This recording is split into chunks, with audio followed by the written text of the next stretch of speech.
Chapter 3. Conceal your intentions. Keep people off balance and in the dark by never revealing the purpose behind your actions. If they have no clue what you are up to, they cannot prepare a defense.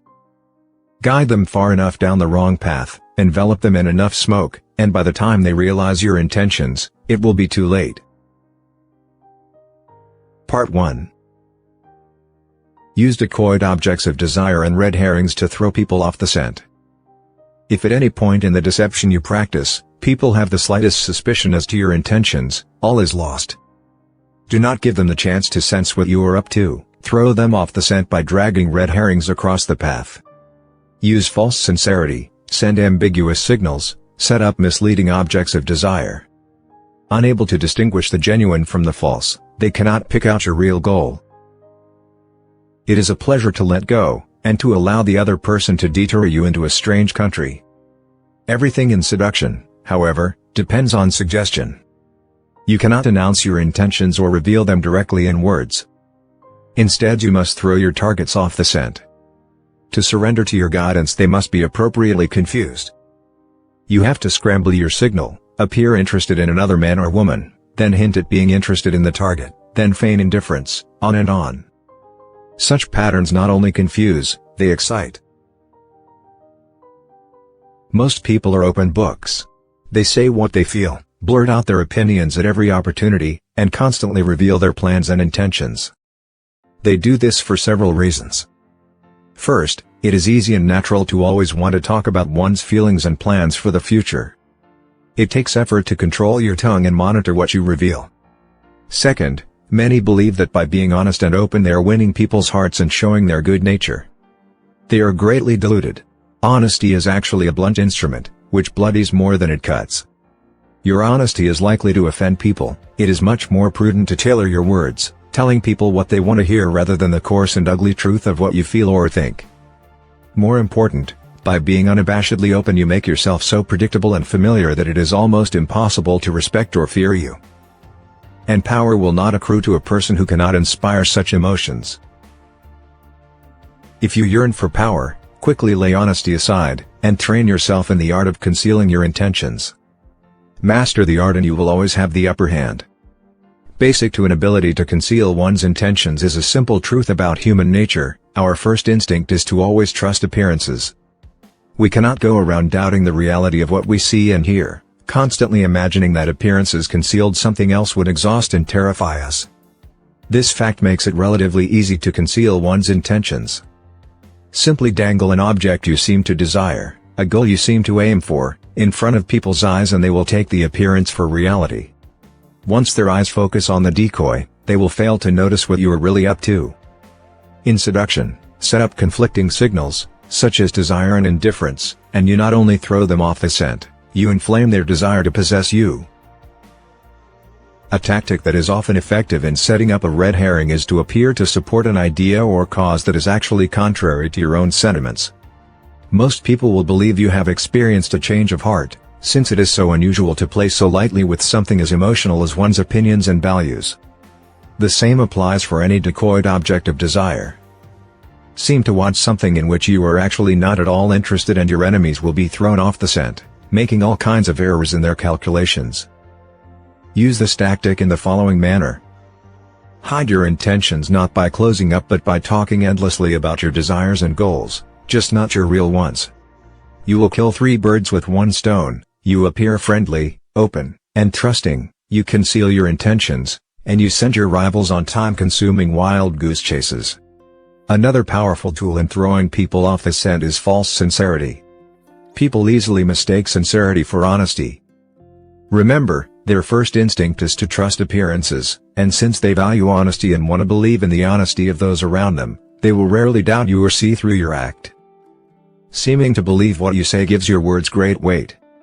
This is how the great con artist Yellow Kid Weil pulled the wool over suckers' eyes. Seeming to believe so deeply in the decoyed object he was dangling in front of them, he made its reality hard to doubt. It is important, of course, not to go too far in this area. Sincerity is a tricky tool. Appear overpassionate and you raise suspicions. Be measured and believable or your ruse will seem the put-on that it is. To make your false sincerity an effective weapon in concealing your intentions, espouse a belief in honesty and forthrightness as important social values. Do this as publicly as possible.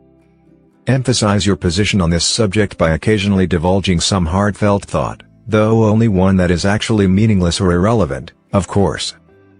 Napoleon's minister Talleyrand was a master at taking people into his confidence by revealing some apparent secret. This feigned confidence, a decoy, would not elicit a real confidence on the other person's part. Remember, the best deceivers do everything they can to cloak their roguish qualities. They cultivate an air of honesty in one area to disguise their dishonesty in others. Honesty is merely another decoy in their arsenal of weapons. Part 2. Use smoke screens to disguise your actions. Deception is always the best strategy, but the best deceptions require a screen of smoke to distract people's attention from your real purpose. The bland exterior, like the unreadable poker face, is often the perfect smoke screen, hiding your intentions behind the comfortable and familiar. If you lead the sucker down a familiar path, he won't catch on when you lead him into a trap. Remember, the paranoid and wary are often the easiest to deceive. Win their trust in one area and you have a smoke screen that blinds their view in another, letting you creep up and level them with a devastating blow. A helpful or apparently honest gesture, or one that implies the other person's superiority, these are perfect diversionary devices. Properly set up, the smoke screen is a weapon of great power. Once you have lulled your sucker's attention with a familiar, they will not notice the deception being perpetrated behind their backs. This derives from a simple truth: people can only focus on one thing at a time. It is really too difficult for them to imagine that the bland and harmless person they are dealing with is simultaneously setting up something else. The grayer and more uniform the smoke in your smoke screen, the better it conceals your intentions. In the decoy and red herring devices discussed in Part 1, you actively distract people. In the smoke screen, you lull your victims, drawing them into your web. Because it is so hypnotic, this is often the best way of concealing your intentions. The simplest form of smokescreen is facial expression. Behind a bland, unreadable exterior, all sorts of mayhem can be planned, without detection. This is a weapon that the most powerful men in history have learned to perfect. It was said that no one could read Franklin D. Roosevelt's face. Baron James Rothschild made a lifelong practice of disguising his real thoughts behind bland smiles and nondescript looks. Stendhal wrote of Talleyrand, "Never was a face less of a barometer." Henry Kissinger would bore his opponents around the negotiating table to tears with his monotonous voice, his blank look, his endless recitations of details. Then, as their eyes glazed over, he would suddenly hit them with a list of bold terms. Caught off guard, they would be easily intimidated. As one poker manual explains it, while playing his hand, the good player is seldom an actor. Instead he practices a bland behavior that minimizes readable patterns, frustrates and confuses opponents, permits greater concentration. An adaptable concept, the smoke screen can be practiced on a number of levels, all playing on the psychological principles of distraction and misdirection. One of the most effective smoke screens is the noble gesture. People want to believe apparently noble gestures are genuine, for the belief is pleasant.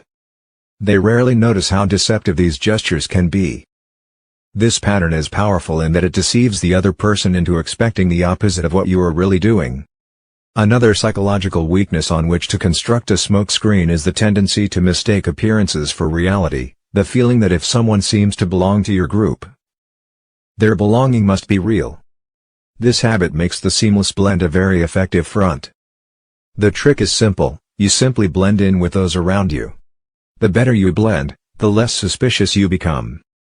During the Cold War of the 1950s and 60s, as is now notorious, a slew of British civil servants passed secrets to the Soviets. They went undetected for years because they were apparently decent chaps, had gone to all the right schools, and fit the old boy network perfectly. Blending in is the perfect smoke screen for spying. The better you do it, the better you can conceal your intentions. Remember, it takes patience and humility to dull your brilliant colors, to put on the mask of the inconspicuous. Do not despair at having to wear such a bland mask. It is often your unreadability that draws people to you and makes you appear a person of power. The colorful smoke screen should be used cautiously, then, and only when the occasion is right.